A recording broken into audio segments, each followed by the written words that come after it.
여러분, 인생에서 가장 아픈 상처 가운데 하나는 가까운 사람에게 받는 상처입니다.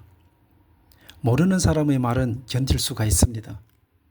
원래 나를 싫어하던 사람이 공격하는 것도 어느 정도 예상할 수 있습니다.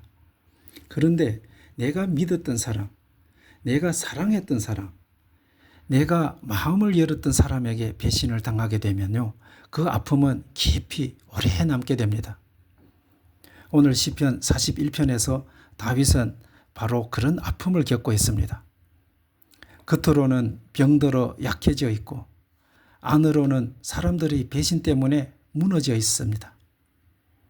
그러나 그러한 절망 속에서도 다윗은 끝까지 하나님을 붙들고 있습니다. 오늘 시편 41편은 상처 입은 다윗의 탄식이면서 동시에 하나님을 향한 믿음의 고백입니다. 다윗은 먼저 이렇게 시작합니다. 가난한 자를 보살피는 자에게 복이 있으며 재앙의 날에 여호와께서 그를 건지시리로다. 여기서 가난한 자는 단순히 돈 없는 사람만 뜻하지 않습니다. 힘없고 연약한 사람, 도움이 필요한 사람을 의미합니다. 다윗은 지금 이렇게 말하는 것입니다. 연약한 사람을 외면하지 않는 자를 하나님이 기억하신다. 왜 이런 말로 시작할까요? 아마 다윗 자신도 지금 연약한 자의 자리에 있기 때문일 것입니다. 병들고 지쳐 있고 사람들에게 둘러싸여 비난을 받고 있습니다. 그런 상황 속에서 다윗은 하나님의 자비를 바라봅니다. 여러분, 우리는 강할 때는 자비를 잘 모릅니다. 그러나 내가 약해지고 내가 눈물을 흘리는 자리에 들어가게 되면 비로소 하나님의 긍휼이 얼마나 큰지 알게 됩니다. 그래서 하나님은 때때로 우리를 낮아지게 하십니다. 교만하지 않게 하시고 다른 사람의 아픔을 이해하게 하시기 위해서입니다. 그래서 다윗은 계속해서 기도합니다. 여호와여, 내게 은혜를 베푸소서. 내가 죽게 범죄하였사오니 내 영혼을 고치소서. 놀라운 것은 다윗이 단순히 사람 탓만 하지 않았다는 것입니다. 배신당하고 있지만 먼저 다윗은 자기 자신을 돌아봅니다. 주님, 나를 불쌍히 여겨 주옵시옵소서라고 고백합니다. 여러분, 사람은 상처를 받게 되면요, 쉽게 남을 탓하게 됩니다. 저 사람 문제야. 저 사람 때문에 내가 지금 힘든 거야. 이렇게 남을 탓하게 됩니다. 물론 실제로 억울한 일도 있을 것입니다. 그러나 믿음의 사람은요, 고난 속에서도 먼저 하나님 앞에 자신을 세웁니다. 왜냐하면 사람보다 더 중요한 것은 하나님과의 관계이기 때문입니다. 다윗은 지금 몸만 아픈 것이 아니라 영혼도 아주 지쳐 있습니다. 그래서 그는 나의 영혼을 고쳐달라고 기도합니다.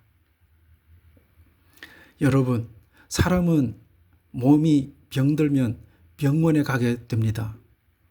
그런데 영혼이 병들었는데도 그냥 방치할 때가 많은 것 같습니다. 마음이 메마르고 기도가 사라지고 기쁨이 없어졌는데도 그냥 버티며 살아가는 사람들이 있습니다. 그러나 하나님은 우리 영혼의 상태를 보시는 하나님이십니다. 그리고 상한 영혼을 치유하기 원하십니다. 시편 41편에서 가장 가슴 아픈 부분은 바로 배신의 장면입니다. 다윗은 이렇게 말합니다. 내가 신뢰하여 내 떡을 나누어 먹던 나의 가까운 친구도 나를 대적하여 그의 발꿈치를 들었나이다. 얼마나 아픈 말입니까? 함께 밥 먹던 사람, 가장 가까웠던 사람이 등을 돌려버렸습니다. 여러분, 멀리 있는 원수보다도요, 가까운 사람의 배신이 훨씬 더 아픕니다. 그래서 이 말씀은 훗날 예수님께서도 그대로 경험하셨습니다. 예수님도 제자 유다에게 배신당하셨잖아요. 같이 먹고 같이 자고 같이 다녔던 제자가 은 30에 예수를 팔아넘겼습니다. 성경은 인간의 연약함을 너무나도 현실적으로 보여줍니다. 그렇습니다. 사람은 변할 수 있습니다. 사람은 기대를 무너뜨릴 수 있습니다. 그래서 우리의 궁극적인 의지처는 사람이 될 수 없습니다. 오직 하나님만이 변함없는 우리의 피난처가 되시는 것입니다. 그리하여 다윗은 계속해서 사람들의 악한 말을 들려줍니다.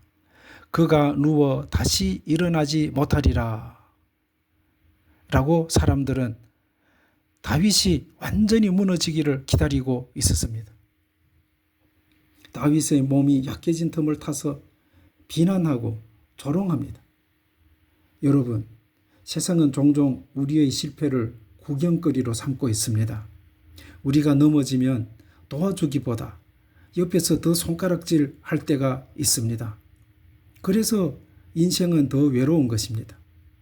그런데 놀라운 것은요, 다윗이 끝까지 절망으로 가지 않는다는 것입니다. 왜냐하면 그는 사람을 보고 있는 것이 아니라 하나님을 더 크게 보고 있었기 때문입니다. 다윗은 마지막에 이렇게 고백합니다. 주께서 나를 기뻐하심으로 내 원수가 나를 이기지 못함을 내가 아나이다. 얼마나 놀라운 믿음입니까? 상황은 아직 완전히 해결되지 않았고 다윗의 몸도 여전히 병상에 누워 약합니다. 사람들의 공격도 여전히 끝나지 않았습니다. 그런데 다윗은 이미 믿음으로 선언합니다.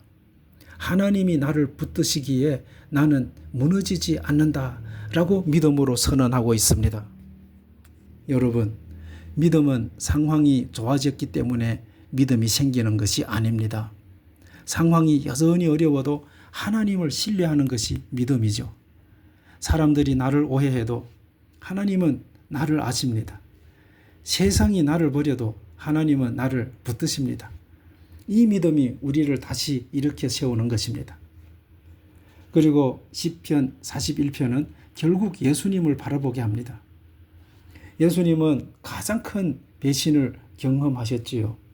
제자들에게 버림받으셨고 사람들에게 조롱당하셨고 십자가에서도 홀로 고난을 당하셨습니다.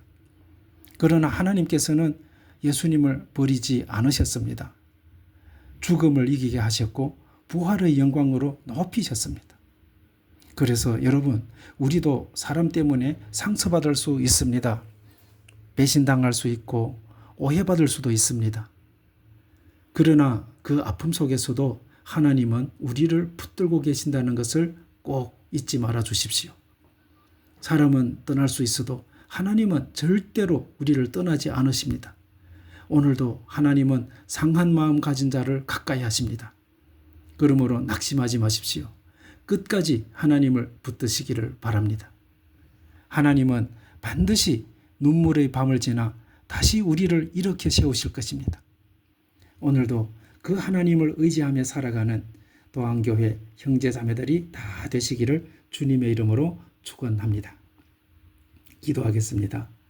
사랑과 위로의 하나님 아버지, 우리의 연약함을 아시고 상한 마음을 외면하지 않으시는 주님께 감사드립니다. 아버지, 우리는 사람에게 상처받고 때로는 가까운 사람의 말과 행동 때문에 무너질 때가 많습니다. 그러나 오늘 말씀을 통해 사람은 변해도 하나님은 변하지 않으심을 다시 믿게 하시니 감사합니다.